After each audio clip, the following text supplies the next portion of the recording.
Hi అండి, welcome to స్వయం పాకం.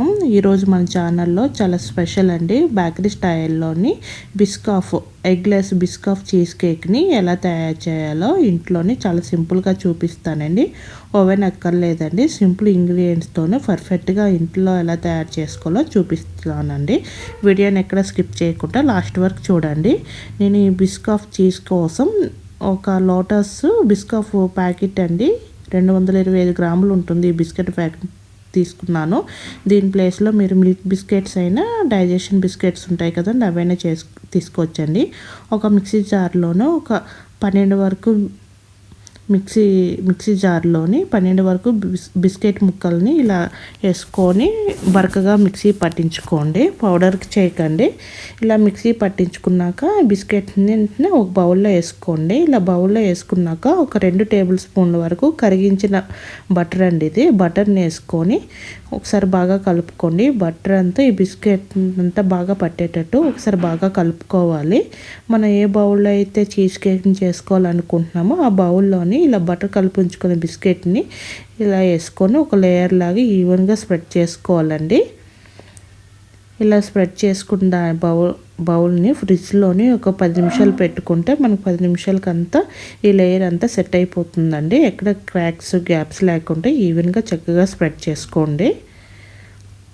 అలా స్ప్రెడ్ చేసుకొని 10 నిమిషాల వరకు ఫ్రిడ్జ్లో పెట్టుకోండి. ఫ్రీజర్లో కాదండి, మామూలు రిఫ్రిజిరేటర్లో పెట్టుకోండి, మనకు సెట్ అయిపోతుంది. ఇప్పుడు బిస్కాఫ్ క్రీమ్ రెడీ చేసుకోవాలండి. అదే మిక్సీ జార్లో ఒక 10-12 వరకు బిస్కెట్ని ఇలా ముక్కలుగా చేసుకొని వేసుకోండి. ఒక టేబుల్ స్పూన్ వరకు మెల్టెడ్ బటర్ని వేసుకోండి. అలాగే స్వీట్నెస్ కోసం ఇక్కడ నేను కండెన్స్డ్ మిల్క్ వాడుతున్నానండి. దీని బదులు పంచదారనైనా బెల్లం పౌడర్నైనా వేసుకోవచ్చండి. ఇప్పుడు మిక్సీ పట్టించుకోవాలి. మనం ఇలా మిక్సీ పట్టించుకుంటే బిస్కాఫ్ క్రీమ్ రెడీ అయిపోతుందండి. ఈ విధంగా క్రీమ్ రెడీ చేసుకొని పక్కన ఉంచుకోండి. ఇక్కడ నేను చీజ్ కోసం నేను ఇక్కడ 1/2 కేజీ వరకు పెరుగు తీసుకుని కాటన్ క్లాత్లో పెట్టుకొని దానిపైన బరువు పెట్టానండి. నైట్ అంతా పెడితే మార్నింగ్ ఇలాగా మనకి గట్టి పెరుగుగా రెడీ అయిపోతుంది. ఇదేనండి హ్యాంగ్ కర్డ్ అంటారు. ఈ విధంగా తయారు చేసుకొని దీన్ని నేను చీజ్గా వాడుతున్నానండి ఈ పెరుగుని. ఇప్పుడు ఇందులోనే ఫ్రెష్ క్రీమ్ అండి 2 టేబుల్ స్పూన్ వరకు వేసుకుంటున్నాను. అమూల్ ఫ్రెష్ క్రీమ్ యూజ్ చేస్తున్నాను.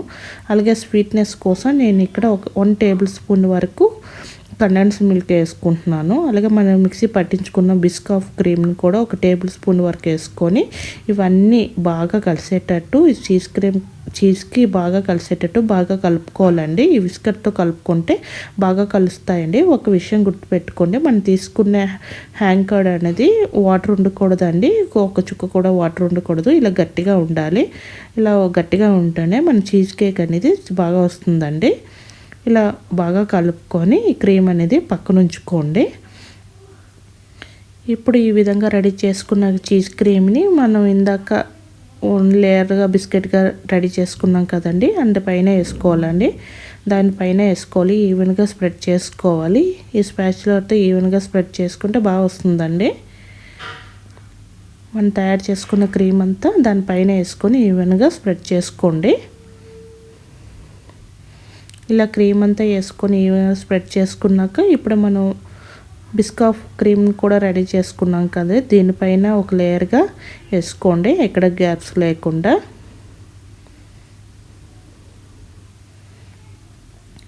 ఈ క్రీమ్ కూడా చీజ్ క్రీమ్ వేసిన వెంటనే కూడా ఈ బిస్కాఫ్ క్రీమ్ని కూడా వెంటనే వేసుకోండి, సరిపోతుంది. టైం గ్యాప్ ఏమో అవసరం లేదు.